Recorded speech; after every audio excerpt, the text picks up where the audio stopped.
तो नमस्कार बंधुरा आज के आमी आपनादेरके दुटो रेसिपि शेयर करब। एक हच्छे डिम फुलकपि आलू दिए झोल, एक मूलो शाक भाजा।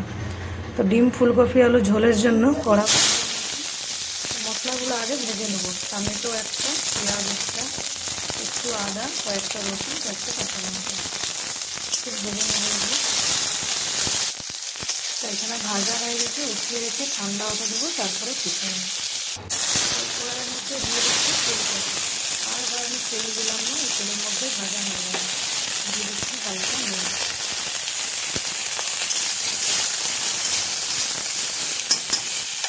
তো এখানে ফুলকপিগুলো ভাজা হয়ে গেছে, উঠিয়ে রেখে দেবো। দিয়ে দিচ্ছি এখানে তেল। দাঁড়া দাঁড়া দাঁড়া তুমি যখন বলবো তখন একটু দিয়ে দিচ্ছি হলুদ গুঁড়ো, আর একটু দিয়ে দেবো নুন। দিয়ে এখানে যে ডিমগুলো সিদ্ধ করে রেখেছি ভেজে নেব।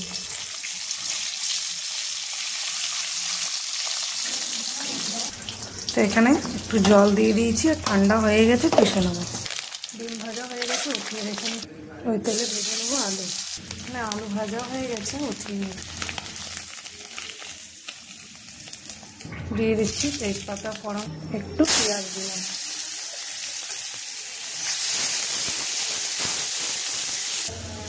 এখানে মশলাটা বেটে নিয়েছি, দিয়ে দিচ্ছি।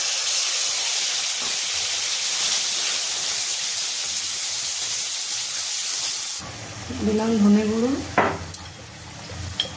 দিয়ে দিচ্ছি জিরে গুঁড়ো, হলুদ গুঁড়ো দিয়ে দিচ্ছি, দিয়ে দিচ্ছি কাশ্মীরি লঙ্কার গুঁড়ো, দিয়ে দিচ্ছি স্বাদ মতো নুন। যতক্ষণ মশলা কষা হবে এই ফুলকপিটাও সাথে দিয়ে দিচ্ছি, ততক্ষণ মশলা ফুলকপিটাও সিদ্ধ হয়ে যাবে।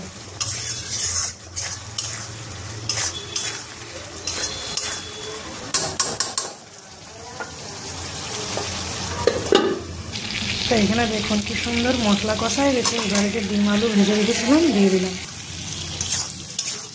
ভালোভাবে ডিম আলুর সাথে ফুলকপি মশলা মিলিয়ে নেব।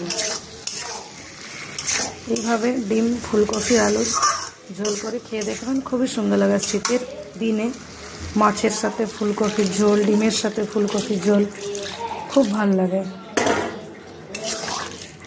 খুবই এত টেস্ট লাগে কিছু বলার নেই। দিয়ে দিলাম জল,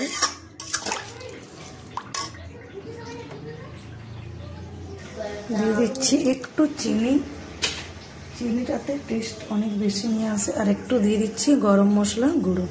এই গরম মশলাটা আমি নিজে ঘরে গোটা গরম মশলা কিনে এনে পাউডার বানিয়ে রেখেছি। বাস ফুটে উঠলেই ডিম ফুলকপি আলু দিয়ে একটা ঝোল রেডি। তো এখানে দেখুন ডিমের ঝোল পুরো রেডি। এরপরে আমি শাকটা ভেজে নেবো। এই যে কড়াইয়ে শাক ঢেলে নিয়েছি, দিয়ে দিচ্ছি হালকা নুন। মূলো শাকে বেশি নুন দেওয়া যায় না, হালকা দিলাম। তো এখানে দেখুন মূলো শাকটা পুরো সিদ্ধ হয়ে গেছে, উঠিয়ে রেখে নেব। দিয়ে দিচ্ছি তেল, দিয়ে দিলাম রসুন কুচনো, কাঁচা লঙ্কা কুচনো। কাঁচা লঙ্কা ভাজা হয়ে গেছে, দিয়ে দিলাম পেঁয়াজ কুচনো। এরপর দিয়ে দিচ্ছি একটু নুন। এই যে পেঁয়াজটা হালকা ভাজা হয়েছে, এখন দিয়ে দিচ্ছি একটা সিদ্ধ আলু। পেঁয়াজটা বেশি ভাজা হয়ে গেলে খেতে ভালো লাগবে না। আলুটাও একটু ভেজে নেবো এর সাথে।